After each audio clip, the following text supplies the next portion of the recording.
7 देखो, 7 थोड़ा बड़ा कंफ्यूजन कुछ कुछ लोगों को लगता है। स्क्वायर रूट है ई की पावर रूट एक्स, ठीक है। ये कंफ्यूजन लग सकता है उन लोगों को जिन्होंने वो सही तरीके से चीज नहीं समझी है। मैंने आपको याद एक बोला भी था कि आप डेरिवेटिव याद रख लो स्क्वायर रूट ऑफ एक्स का, कितना 1/2 रूट एक्स। अच्छा, ये 1/2 रूट एक्स कैसे आया था, फिर से एक बार बता देता हूं। रूट एक्स का मतलब होता है एक्स की पावर 1/2, और फॉर्मूला लगाओगे एक्स की पावर एन का, तो एन एक्स की पावर n-1, तो 1/2 एक्स की पावर -1/2। तो पावर अगर माइनस में है तो नीचे आ जाएगा, पॉजिटिव बन जाएगा, और ये 1/2 रूट एक्स आ जाएगा, ठीक है। इस तरीके से रिजल्ट आएगा। तो आपको लेकिन 4-5 स्टेप लग जाते हैं, इसका कोई मतलब नहीं है 12th क्लास में। आप ये फॉर्मूला बना लो अपने लिए कि रूट एक्स का, आज के बाद हम फॉर्मूला डायरेक्ट लगाएंगे 1/2 रूट एक्स, ठीक है। तो इसका मतलब हमारे पास ये फॉर्मूला है, और फॉर्मूले में से कोई नई चीज फाइंड आउट करनी है तो तरीका क्या है, हमारे पास फॉर्मूला है रूट एक्स का, यहां पे भी रूट लगा है लेकिन अंदर का पार्ट अलग है, तो अलग है तो कोई बात नहीं, इसको सर्कल मान लो ना।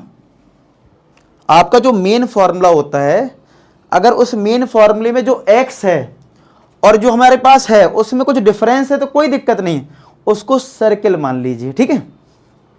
और ये फॉर्मूला लगा दो। अब क्या, रूट एक्स का फॉर्मूला है 1/2 रूट एक्स, तो ये आएगा 1/2 रूट। अब समझना, इधर अंदर वाला पार्ट एक्स है तो यहां पे एक्स था, तो इधर x क्या है हमारे लिए, पूरा e की पावर रूट एक्स है। मल्टीप्लाई में डेरिवेटिव होगा ये सर्किल वाले पार्ट का, यानी e की पावर रूट एक्स का होगा सर, ठीक है। ये चीज समझ में आ रही है, वेरी गुड। तो 1/2 रूट e की पावर रूट एक्स इंटू, अब देखो ये कैसे होगा, हमारे पास फॉर्मूला है e की पावर x का, कितना e की पावर x, लेकिन ये तो कुछ और लिखा है, तो ये वाला पार्ट क्या हो गया, सर्किल। तो e की पावर x का e की पावर x, तो ये e की पावर रूट x आएगा, लेकिन डिफरेंशिएशन किसका होगा, डिफरेंशिएशन होगा रूट x का, डिफरेंशिएशन किसका हो जाएगा, रूट x का हो जाएगा, ठीक है। तो ये बन जाएगा 1/2 रूट e की power root x into e की power root x into root x का, तो फॉर्मूला ये 1/2 रूट x। तो ये आपका आंसर हो गया, ठीक है। लेकिन अगर आपको लग रहा है कि और सिंप्लीफाई कर सकते हैं तो कर लो सिंप्लीफाई, देख लो। देखो वैसे आप ये भी लिख सकते हो, 2 × 2 4 कर दो और आंसर लिख दो। बाकी चेक कर लेते हैं बुक में किस तरीके से दे रखा है। बुक में क्या करा है, इन दोनों को मल्टीप्लाई कर दिया, कर लेते हैं। देखो बुक में क्या दे रखा है, ये नोट कर लिया, इतना नोट कर लो पहले वीडियो को पॉज करके, फिर बता दो बुक में आंसर क्या दे रखा है। देखो ये 2 और ये 2 4 हो जाएगा, यानी 1/4 आ गया, ठीक है।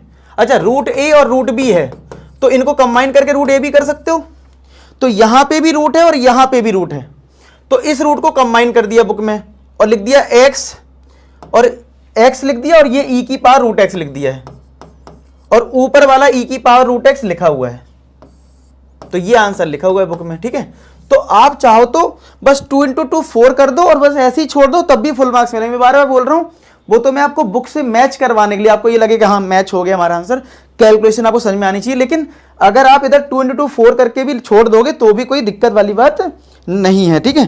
बुक में ये दे रखा है 1/4 x e की पावर रूट x और e की पावर रूट x। क्लियर आया सबको समझ में?